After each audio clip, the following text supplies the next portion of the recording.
Hey everybody, this is Chadley at Metalworks again. We set the 55 body on the Art Morrison chassis, more or less just for a space saver. But since we did it, I just wanted to give you guys a quick look. As I mentioned before, to clear the IRS, you do have to remove a section of the trunk area. We removed everything because we have other ideas for what we want to do back here on this car.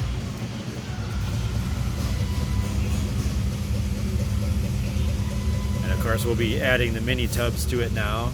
Kind of gives you an idea of the room that they'll create for the larger size rear tires.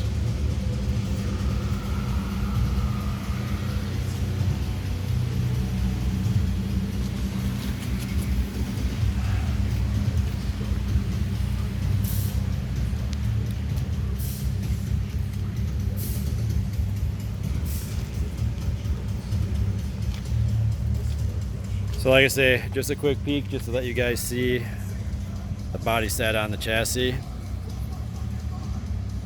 Keep checking back with us and we'll keep giving you more updates on how the build's coming along. Take care.